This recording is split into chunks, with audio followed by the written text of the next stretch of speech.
26 जनवरी 1950 को कौन सा दिन था? तो 1950 को दो भागों में तोड़ेंगे, एक हो जाएगा 1900 और दूसरा जो होगा 49। महीना कौन सा है? 26 जनवरी, तो ये 26 जनवरी। 1900 का कोड क्या होगा? तो 1900 मतलब 1900 में हम भाग देंगे 400 से। 400 से भाग देने पर बचेगा कितना? 300।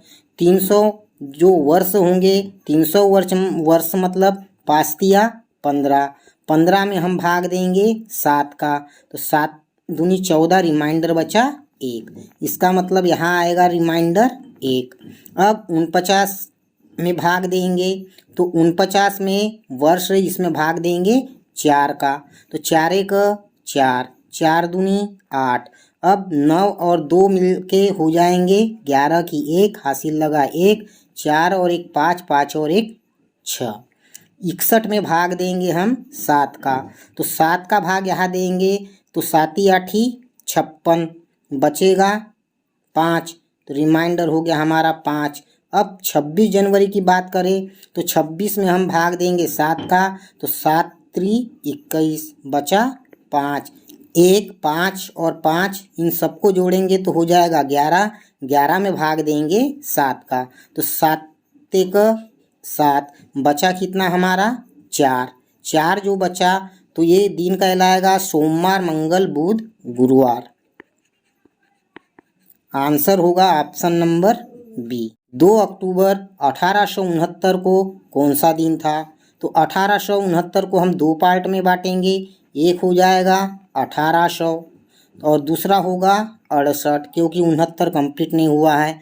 और अक्टूबर की बात है तो 2 अक्टूबर।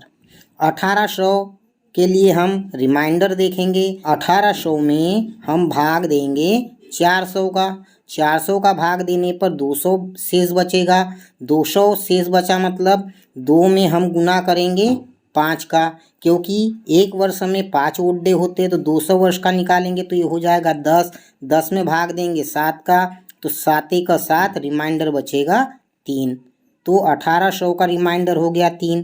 अब 68 वर्ष के लिए निकालेंगे, तो 68 में हम भाग देंगे 4 का, तो 4 एक 4, बचेगा 2, 4 7 28। इन दोनों को जोड़ देंगे, 8 और 7 हो जाएगा 15। 15 का 5, हासिल लगा 1, 6 और 1 हो जाएगा 7 और 1 8, ये हो गया 85।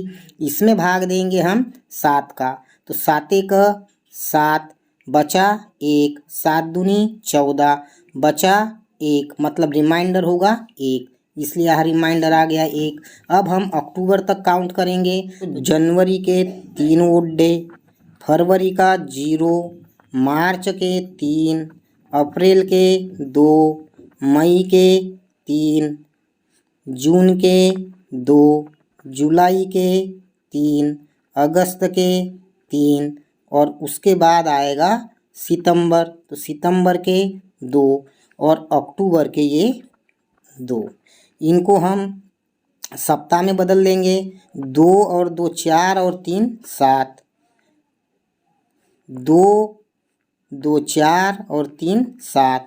यहाँ बचे हमारे 3 3 6 और 3 9। 9 में भाग देंगे हम 7 का, तो रिमाइंडर आया 2। अब ये 2 को इसके साथ जोड़ देंगे, तो 3 और 1 4, 4 और 2 6।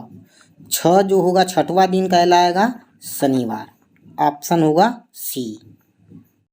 14 अप्रैल 1891 को कौन सा दिन था? तो 1891 को हम दो पार्टों में बांटेंगे, एक हो जाएगा 1800 और 91 जो है कंप्लीट नहीं हुआ है, तो इसे हम लेंगे 90 और 14 अप्रैल। तो 1800 में हम भाग देंगे 400 का, तो बचा हमारे पास 200 और 200 का जो होगा रिमाइंडर 3 होता है। 90 में भाग देंगे 4 का, 4 का भाग देने पर 4 दूनी 8, बचा 1, 4 दूनी 8। इन दोनों को हम जोड़ देंगे तो ये हो जाएगा 2 9 2 11, यानी 112। 112 में भाग देंगे 7 का, तो 7 एक 7, बचा 4, 7 6 42, मतलब रिमाइंडर यहाँ आया 0। अब हम 14 अप्रैल तक काउंट करेंगे तो 14 अप्रैल तक मतलब जनवरी के 3, लीप वर्ष नहीं है तो फरवरी का 0, मार्च का 3 और अप्रैल 14 तारीख है तो 7 का भाग 14 में पूरा पूरा जाएगा मतलब रिमाइंडर बचा 0। अब इन सबको जोड़ देंगे 3 और 3 6 और 3 9, 9 में भाग देंगे हम 7 का तो 7 1 7, रिमाइंडर बचा 2 मतलब 2 जो होगा वो मंगलवार होगा। आंसर होगा ऑप्शन नंबर ए।